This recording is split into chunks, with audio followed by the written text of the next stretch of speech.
SwayamPrabha. Digital India. Educated India.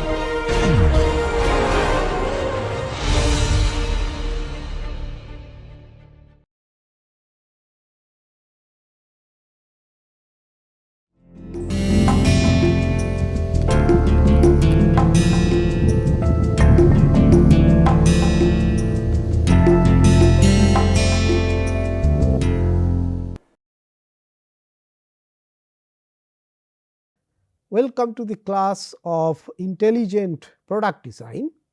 In the last class, I have talked about lag compensator, and today I will talk about lead compensator.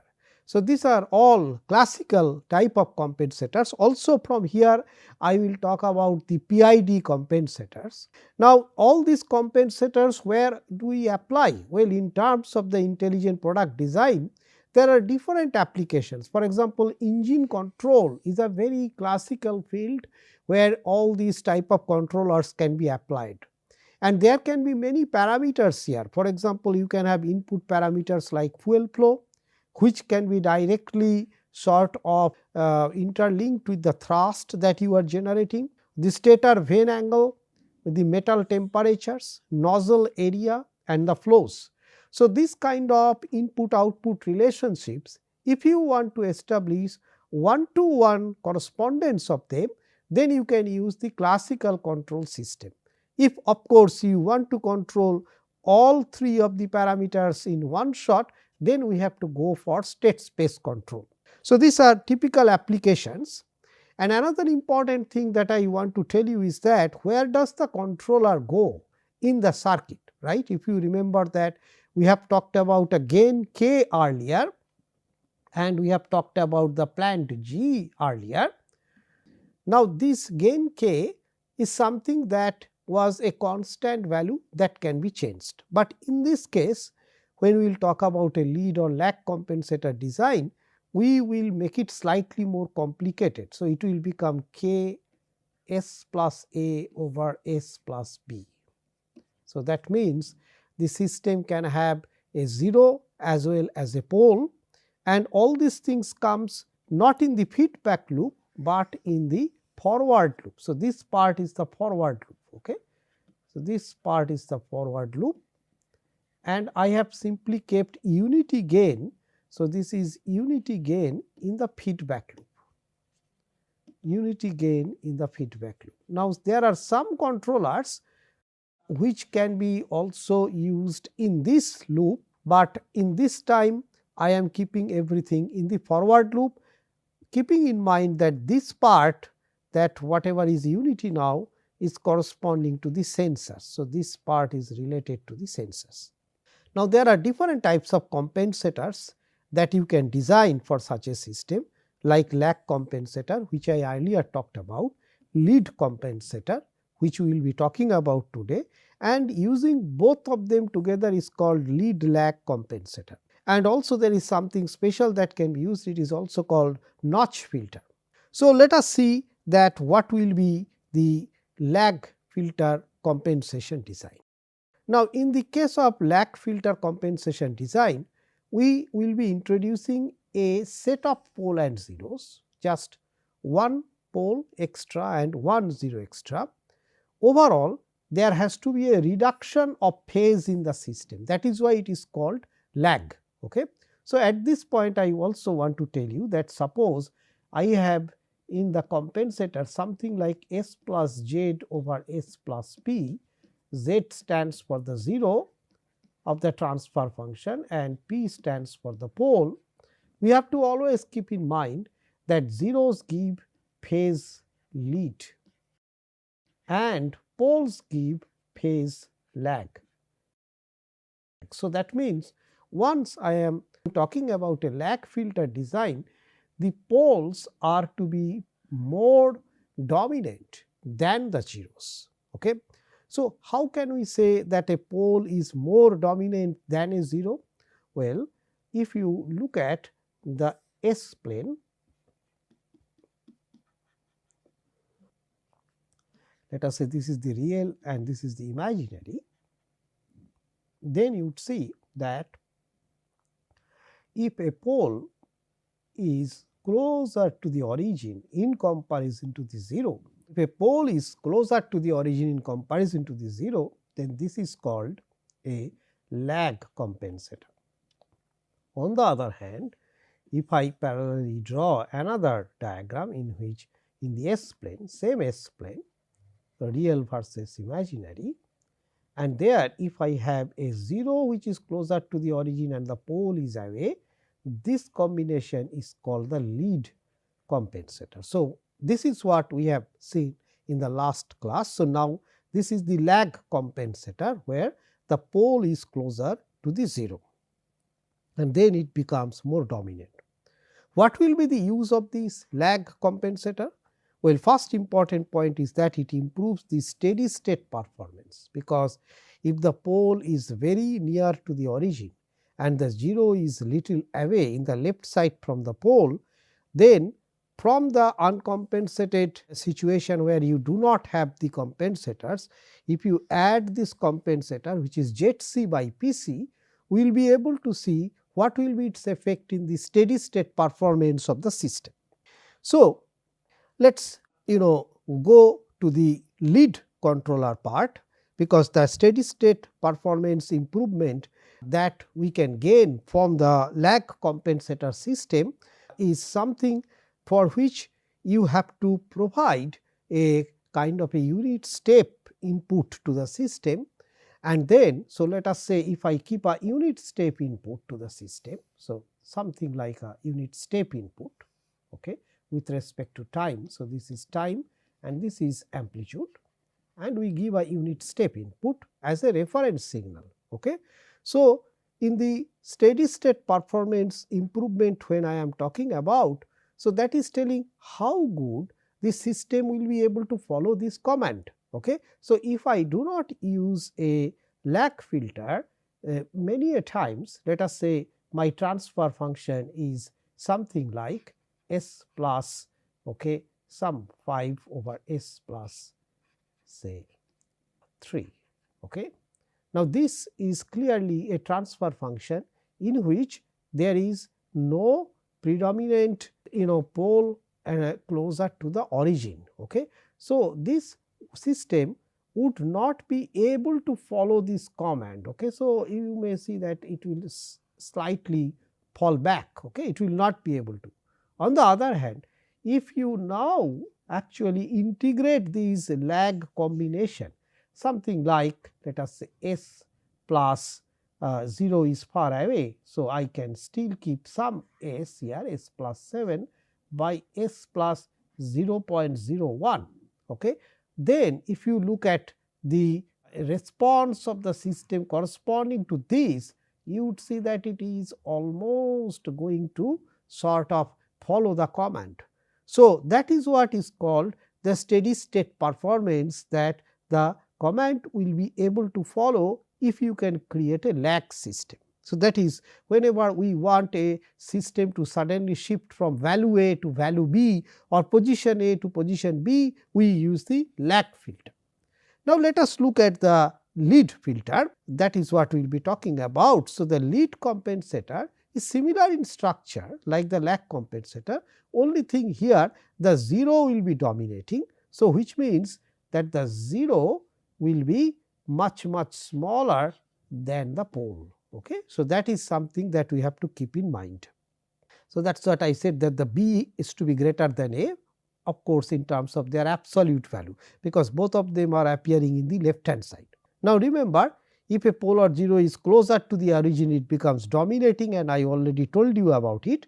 Now, lead compensator, what is the application of it? It improves the stability of a system by shifting the root locus towards the left of the origin, so that the lead compensator can create a much more stable solution. So, while lag compensator improves the steady state response, sacrificing the stability, lead improves the stability of the system. So, both of them work for certain very specific purposes. Now, let us look into the design of a lead filter. So, consider a plant which has 3 poles 0, -4, -6. So, that means if I again draw the S plane. So, if I draw the S plane, So, this is my real of S and this is my imaginary of S. Then I have already 3 poles here. Okay. So, this is a type 1 system, one pole is at 0, another pole let us say is at -4 and another pole is at -6. Okay. This is what the plant is having and it is definitely a third order system. So, this plant I can also write it down and there is no 0 in this system. So, that means the plant transfer function can be written as something like 1 over S into S plus 4 into S plus 6. That is the uncompensated transfer function. Let us say that I plant transfer function which is a third order system, we can clearly see, but because one pole is quite far away it may still behave like a second order system. So, if I look at the step input response in another side, so time domain and then the step input. Okay. So, I am giving a step input to the system. So, what I am going to see is that it will behave like a second order system predominantly and then it will behave like this. Okay. So, that means gradually it will be able to follow the system step command or the reference signal. So, this is the reference signal. Okay. Now, there is an overshoot always there in the system and this overshoot which is the percentage overshoot at this point, let us say I want to reduce this overshoot. So, objective is get 16% overshoot. So, this is the overshoot of the system. So, I need to reduce the overshoot to 16% with 3-fold reduction in the settling time.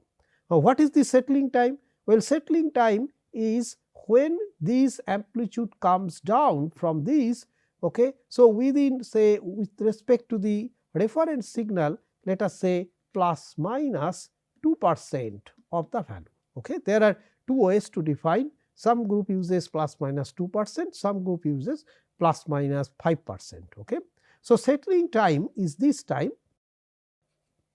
Okay. So, this is what is the settling time Ts and it is generally written as 4 over zeta omega n, okay, where zeta is the damping and omega n is the natural frequency of the system. So, this settling time is to be reduced 3-fold, that we have to keep in mind, and the overshoot should be less than or equal to 16%. Okay. Now, overshoot is directly related to the damping ratio. So, there is a formulation for it which will give you that 16% overshoot is equivalent to zeta as 0.504. So, that means this zeta value is 0.504. Okay. And then with this zeta value, if you look at the chart, you will be able to get this and then you can now find out that at that value what are the location of the poles. Okay. So, if you draw a root locus diagram, you would see that with these values, so that means this is the 16% overshoot. Okay. Damping ratio typically represent this angle. So, 16% overshoot, that is my limit and that is going to give me the poles like minus 1.2 plus 2.06 and this point here as minus 1.2 minus 2.06 J. Damping is 0.503 which is overshoot is 16%. Corresponding natural frequency is 2.38. Now, keep in mind that this is different from when it was a completely open loop system like this. Okay. So, already I have assumed a closed loop system and the closed loop system is already giving me an overshoot of 16%, that much is there, but it is not giving me with corresponding to this value. If I now figure out what is my Ts as 4 over zeta omega, I know the zeta value is 0.503 and natural frequency I can find out from this position corresponding this distance and it will come out to be 2.38 rad per second. So, I can get a value of the settling time, but this settling time is to be further reduced by 3 times, 3-fold reduction is what we have to do and for that we have to design the lead filter. So, that is the point that we have to do. So, let us see how we can go ahead with it. Okay. So, this is the chart from which you can either use this formulation or you can use a chart in order to figure out that corresponding to 16% overshoot what will be the typical value. Okay. So, for us we have figured it out already, this particular value. Now, let us look into the step by step process. Okay. As per the design specification, at the current location where you have 16% overshoot, you have a settling time value Ts as 3.33 second. Now, you can recheck that whether the system is behaving as second order system. That means, where are the poles here? So, 2 poles we already know where it is, the third pole should be quite far away, that is all that we need to do in order to recheck it as a second order system. Now, what is the settling time? 3.33 second, but I have to reduce it 3-fold, that means it should be 1.107 second, and for 1.107 second the corresponding the real part will be 4 over Ts, that will be 3.613. So, if I want to keep the same damping, then where should be my placement of the poles? The omega d value then should be 3.613 tan of 180 minus 120. So, that is what is the desirable value of the omega d, which is at 6.193. So, that means the desired poles are to be shifted. The desired poles are to be shifted such that it should be at minus 3.613 and the j value is plus minus 6.193. Now, if I put this desired value, okay, where, so I already have poles here and a pole there, that is the system, and I already know that if I have to reduce the settling time, then I have to add a pole whose real value should be something like 3.613. So, this value should be 3.613. Okay. And also I know that the j value should be 6.193, but the moment I add this pole, my root locus has to pass through this pole. So, the phase condition has to be satisfied. So, if I try to measure the phase due to the inclusion of this pole, I would say that if the root locus has to pass through this point, the phase will be minus 275.6. However, a pole cannot have it is to be part of a root locus, it cannot have anything other than odd multiple of 180 degree. So, that means the nearest compensation in order to become minus 180 degrees 95.6 degree. So, I have to add 95.6 degree angle with this minus 275.6 degree, so that I can get the overall phase contribution by this pole and 0 as 180. Okay. Now, keep in mind that this 0 is slightly ahead of the pole, that also it is a lead filter. So, 0 should be more dominant. So, my 0 should be somewhere here, so that it can give an overall angle of 95.6 degree. And then the compensator 0 will you can then find it out graphically, and you will get it as minus 4.22, and compensator pole you may choose at minus 20. Okay. So, if I do like this, so once I get the minus 4.22, then I can actually simply multiply it by 5 times and keep the corresponding pole somewhere here. Okay. So, it is far away minus 20, so that it does not disturb with my system. So, that is how I can design a lead filter for the system. Now, what will be the effect of this lead filter? If I try to plot root loci of the compensated and uncompensated system. So, this blue line is the TF1 of the system, which is uncompensated, and the green line is the compensated system. You can clearly see that the green line is away from the blue line. That means it is going towards the left, which means it will be a more stable system. So, that stability is what we have been able to bring to a system with the help of the design of this lead filter. Now, I also at this point want to tell you is that instead of a lead filter, we could have achieved the same thing with the help of a proportional and derivative compensator, which is also known as PD compensator. So, suppose I take a plant which is like having one pole at the origin. So, it is a 1 over s into s plus 1. Now, instead of a lead compensator which can be something like k s plus 2 into s plus p, and then you know that if it is a lead compensator, then it is the 0 which has to be more dominant. So, the pole has to be far away from the 0. So, let us say I take it 5 times away, so that it is 10, or 10 times away, so that it is 20. So, like that I can put these, and then I can see that what will be the root locus of the system. You would see that if the lead pole is at minus 10, then this is the way the root locus behaves. Okay? Starting from the two original poles that you have, one at the origin and one at minus 1. But if you further keep the pole away, then you would see instead of going to infinity, the pole is actually coming back here. Okay? That is the way it would behave. Now, if you compare this with respect to a PD controller, which is simply k times s plus 2. So, there is nothing there in the denominator.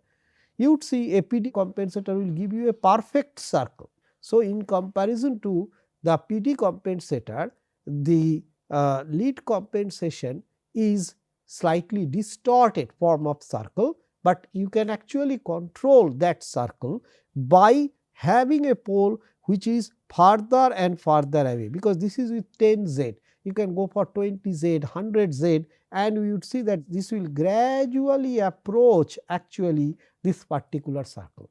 So, this circle of PD is the limiting circle, and this is what a lead compensator at an extreme case is going to approach. So, that way PD and lead compensator are basically very much similar, and you may say that proportional and derivative controller is a special case of lead compensator.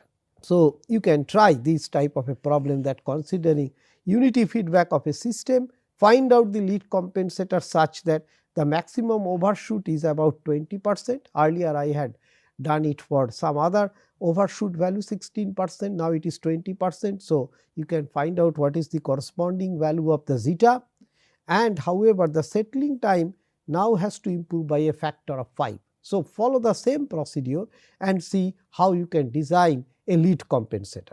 Now, how do I practically realize such lead compensators?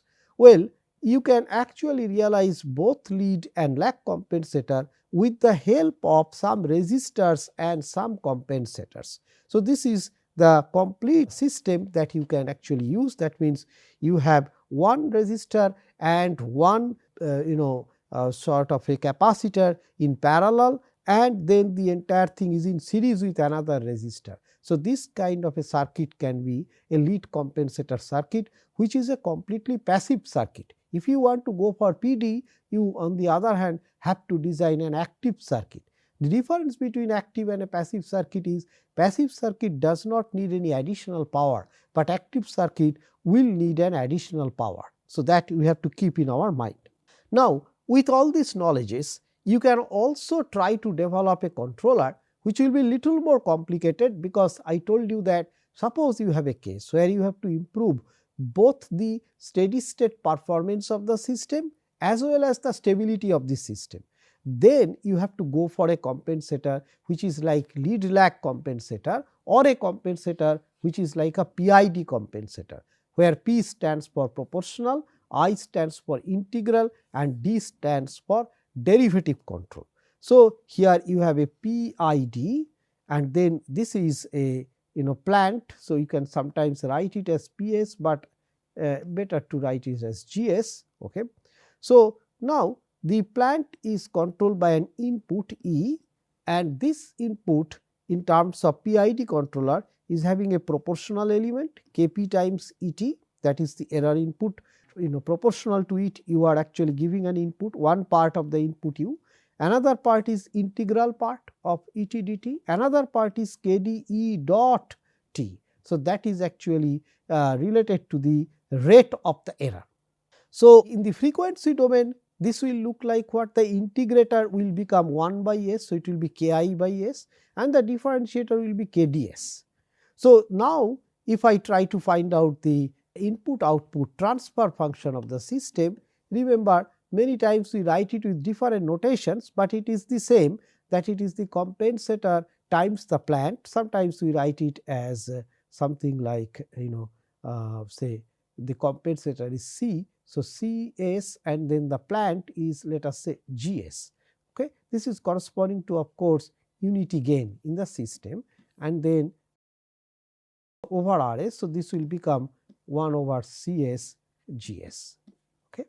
So, something like that will come up. Now, this is the transfer function of the system, where I can use for the C s transfer function this one that we already know. So, I can use this system. Now, what are the advantages? Let us see it.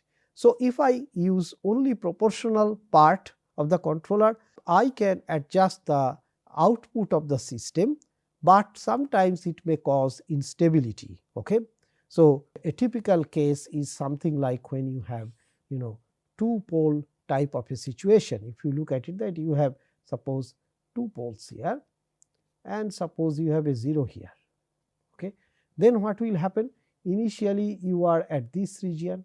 As you are increasing the gain, you will be actually coming towards this 0. So, that means the moment you cross this line, this is the imaginary of S, please keep in mind, and this is the real of S. So, the moment you cross this line with the higher gain, you would become unstable. So, Kp has this problem. For some cases it may cause instability. Ki, on the other hand, can produce 0 steady state error, that is good, but it will slow down the response and it will create instability also.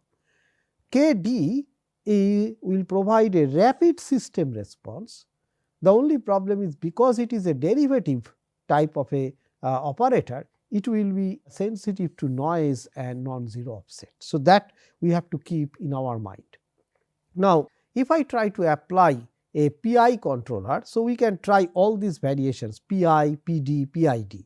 If I try to apply a PI controller on a first order system is something like a thermocouple, like where you are measuring the temperature of a system and taking some intelligent decision. Or let us say it is a system where you are controlling the position of water table or something. So, in such a case, it is a first order system, because the denominator S is of degree 1. So, it is a denominator polynomial is in terms of the degree of S, it is 1. So, it is a first order system. Now, if I apply on this system a compensator like Pi, which is Kp plus Ki over S, so then you can actually write this whole thing in this manner, so that you can get 1 pole and 1 0, and you can write the complete transfer function now following what I have earlier written, and you will get this typical transfer function.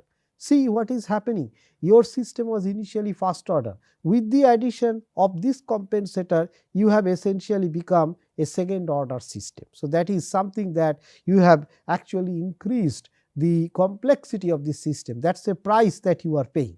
Now, what you are gaining because of this?